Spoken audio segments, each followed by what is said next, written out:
Oh, hello.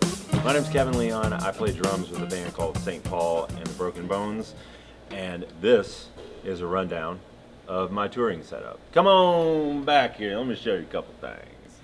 Welcome to my little workstation back here. We're going to start right here. This is a Roland SPD SX sampling pad. I just use this thing. I don't run it through Ableton or anything because this is mostly like an analog band, for lack of a better way to put it, mostly like playing in real time. I use this primarily for some reference tempos. I have tempos set for our different songs just to try to not start it too fast or too slow each night, and then I have a few sounds that I'll use on a few different songs to cover some parts that we just physically can't cover, like some auxiliary guitar parts or synth parts or whatever. Then as far as the drums and cymbals go, starting right here, this is a 1980s Ludwig Acrolite with an Evans heavyweight drum head on it, and it's tuned super low. It almost sounds like a 909 or something like that. And I like using a really thick head on it because I can tune it really low and it doesn't sound floppy. Primary snare is a 1970s Ludwig Superphonic with an Evans UV1 on it, and I got it cranked pretty high, like Clyde Stubblefield style.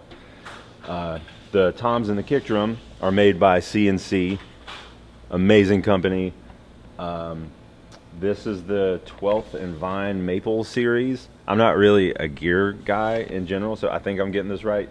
It's 5-ply maple, poplar maple with maple reinforcement rings.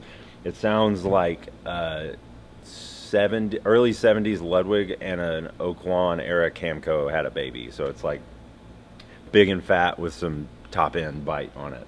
I got coated G2s on both the toms. Rack tom is sort of cranked like Motown style, and the floor tom is tuned super low with a handkerchief in it, so it's almost like a second kick drum. The kick drum is 22 by 14. Oh yeah, toms are 13 and 16. Kick drum is 22 by 14 with an Evans UV EQ4 on the batter, and it's tuned like medium-ish with plenty of towels and stuff in there.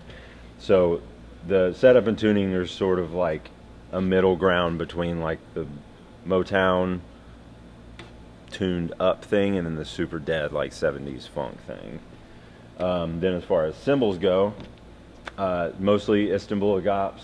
This is a 20-inch Mel Lewis 1982 ride with a sizzle chain on it, 22-inch Mantra ride, which I think is the Cindy Blackman signature series, the obligatory clap stack, 18-inch Istanbul Agop traditional medium crash, and these hi-hats I've had since I was in high school, maybe early college. Anyways, I've had these things for a long time. The bottom is actually the top to a set of Zildjian Master Sounds, and the top is from a set of these really cool, I think they're 1950s Zildjian A's that I found on eBay for like $100. These things are awesome.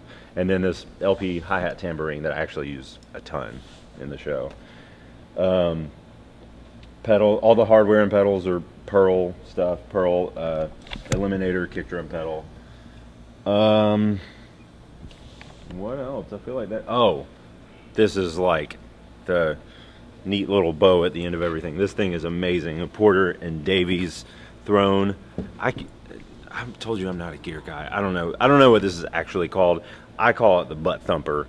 This thing is crazy. You have this amp down here, and I'm not even going to pretend to know exactly how this works, but somehow the signal from the mics makes it into this amp, and the amp sends it to here. So anytime like something that has low end in it, like my kick drum or the toms or the bass or the fat snare gets hit, or even like 808s on my SPD gets hit, it rumbles this.